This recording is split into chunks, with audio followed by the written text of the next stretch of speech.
तनहा अनिल फ़हशाइ वल मुनकर इन्नल्लाह व मलाइकतहु युसल्लूना अलन नबी या अय्युहल्लज़ीना आमनू सल्लु अलैहि व सल्लिमू तस्लीमा। दुरूद पाक सल्लल्लाहु अलैहि या सय्यदी या रसूलल्लाह व अला आलिका व अस्हाबिका या सय्यदी या हबीबल्लाह। नमाज मोहब्बतों, उल्फतों और चाहतों के खालिक की जनाब ख़ास से अपने महबूब आज़म सुल्तान हसीनान जहाँ अहमद मुज्तबा जनाब मुहम्मद मुस्तफ़ा सल्लल्लाहु तआला अलैहि वसल्लम को मिराज की हसीन सआतों में अता होने वाला वो ख़ास तोहफ़ा है जो उम्मत की रूहानी बालिदगी के लिए अल्लाह ताला ने बख्शा है। इस लिहाज से नमाज बाकी तमाम अहकाम इलाहिया से मुनफरिद मकाम रखती है कि बाकी तमाम अहकाम फ़र्श पर अता हुए और नमाज अर्श पर अता हुई।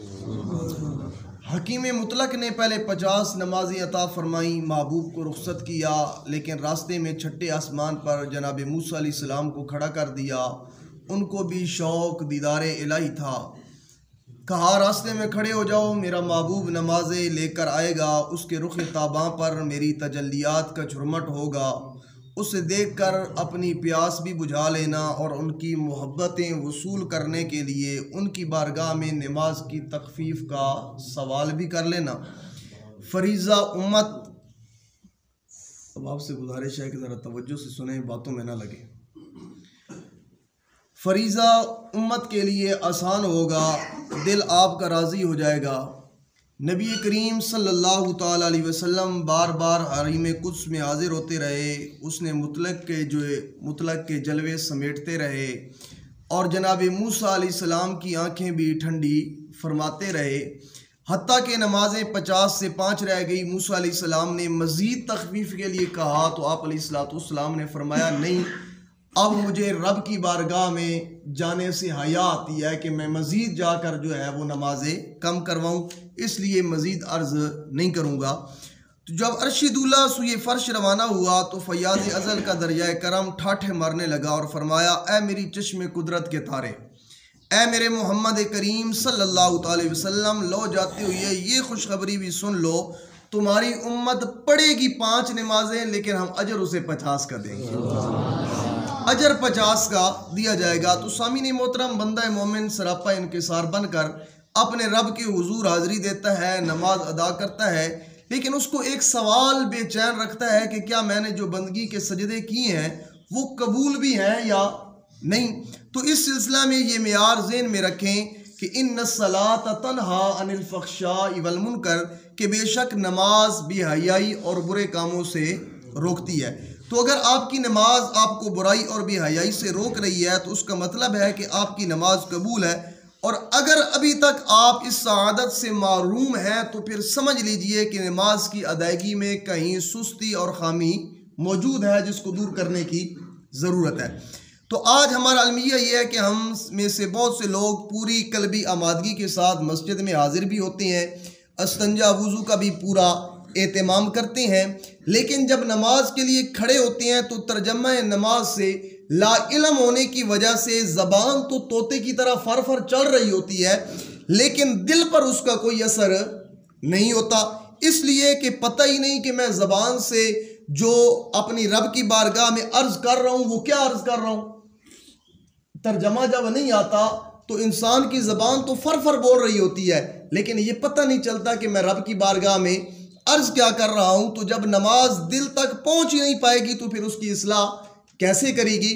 तो इसलिए हमें चाहिए कि हम नमाज का तर्जमा जो है वो याद कर लें, ताकि हम जब रब की बारगाह में अर्ज़ कर रहे हों, रब की बारगाह में पेश हों, नमाज अदा कर रहे हों, तो हमें पता हो कि मैं रब से क्या गुफ्तगू कर रहा हूँ, मैं रब की बारगाह में क्या अर्ज़ कर रहा हूँ। तो सामीन ज़ी-वक़ार मकतूबात शरीफ में हज़रत मुजद्दिद अल-फ़िसानी रहमतुल्लाहि तआला ने एक हदीस पाक ज़िक्र फरमाई, फरमाया अस्सलातु मिराजुल मोमिनीन, नमाज मोमिनों के लिए मेराज का दर्जा रखती है, मोमिन की मेराज है।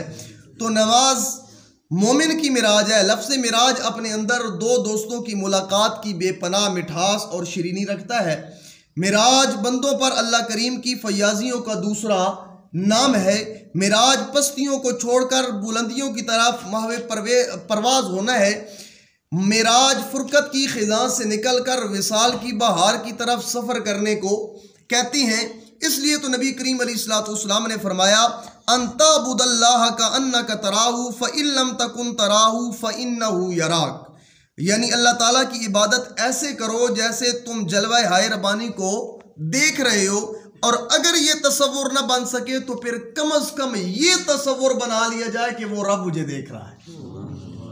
अगर ये तसव्वुर नहीं बनता कि मैं रब को देख रहा हूं, तो ये तसव्वुर होना चाहिए कि वो रब जो है वो मुझे देख रहा है। तो दिन में 5 दफ़ा उसके घर से सदाए मोहब्बत आती है, हय्या अलस्सलाह, आओ निगाह शौक लेकर, आओ दिले बेताब लेकर, आओ मेरे जलवे तुम्हारे मुंतज़िर हैं, हय्या अलल फलाह, आओ नमाज कायम करो, तुम्हें मेरे जलवों की खैरात भी मिलेगी और दोनों जहां की सन्नत निजात भी मिलेगी।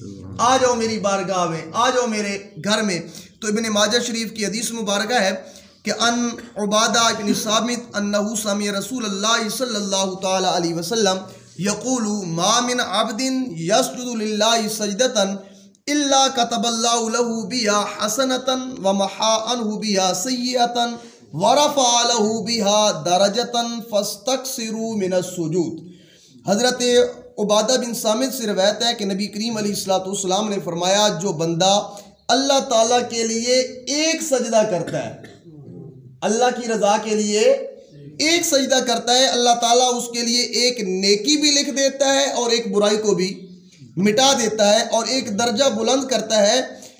फस्तक्सिरू मिनस सुजूद, तो तुम कसरत से सजदा किया करो। तो अबाबिज़ी वकार हमें इस बात का भी नमाज में ख्याल रखना चाहिए कि हम जो नमाज अदा कर रहे हैं क्या सही तरीके से वो अदा कर भी रहे हैं या नहीं। हदीस शरीफ के अल्फाज हैं कि जो शख्स रुकू सुजूद मुकम्मल नहीं करता, नमाज उसे कहती है अल्लाह तुझे हलाक करे।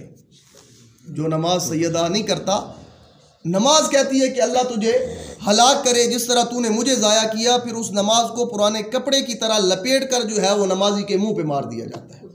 इसी तरह एक दूसरी रवायत में है कि आका करीम अलैहिस्सलाम ने फरमाया, बदतरीन चोर वो है जो नमाज में चोरी करे।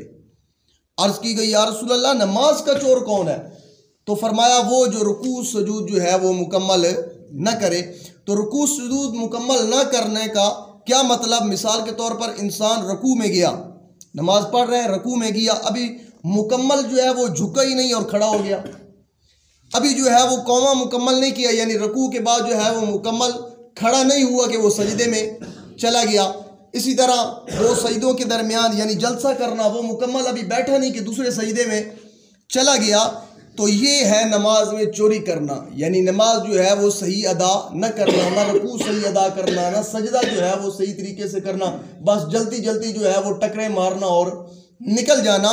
तो इसलिए नमाज के कुछ फ़राइज़ हैं, कुछ वाजिबात हैं, कुछ शराइत हैं, तो हमें उनका इल्म होना चाहिए कि नमाज के फ़राइज़ क्या हैं, शराइत क्या हैं, वाजिबात क्या हैं। जब हमें इल्म ही नहीं होगा तो फिर हमारी नमाज जो है वो कैसे कामिल होगी, कैसे मुकम्मल होगी। मिसाल के तौर पर तहारत, ये नमाज की जो है वो शराइत में शामिल है, यानी बदन का साफ़ होना, कपड़े का साफ़ होना, जगह का साफ़ होना, जहाँ नमाज पढ़ी जा रही है तो उसका साफ़ होना, ये जो है वो तहारत, ये नमाज की शराइत में शामिल है। इसी तरह सत्र औरत यानी शर्मगाह को जो है वो ढांपना, इस्तिकबाल किबला यानी किबला की तरफ रुख करना, वक़्त, नमाज का वक़्त होना, ये नहीं कि ज़ोर का वक़्त है तो असर की नमाज़ पढ़ी जा रही है, असर का वक़्त है तो मगरिब की नमाज़ पढ़ी जा रही है, नमाज का वक़्त होना। उसके बाद नियत करना, नियत दिल में जो है वो दिल के पुख्ता इरादे का नाम है, नियत करना। इसी तरह तकबीर तारीमा, नियत और तकबीर तारीमा के दरमियान किसी किस्म का कोई फासला ना होना, तो ये जो है वो नमाज की शराइत है, इनका हमें इल्म होना। इसी तरह कुछ फ़राइज़ जो है, मिसाल के तौर पे तकबीर तारीमा ये शराइत में भी शामिल है और फ़राइज़ में भी शामिल है। क़ियाम करना, क़िरात करना, रुकू करना, दोनों सजदे करना, कादा अखीरा यानी कि 2 रकत वाली नमाज है तो दूसरा तशहुद 4 वाली है तो आखिरी यानी नमाज का जो आखिरी तशहुद है वो कादा अखीरा।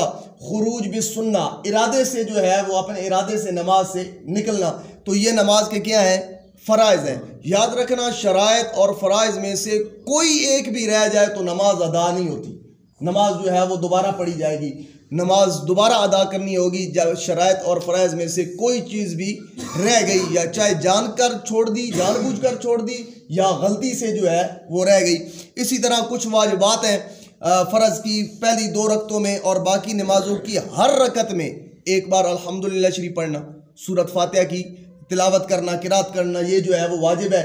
फ़र्ज़ की पहली 2 रकतों में वितर, सुन्नत, नफल की हर रकत में सूरत फातिहा के साथ जो है वो कोई एक सूरत जो है वो मिला लेना, ये भी वाजिब है।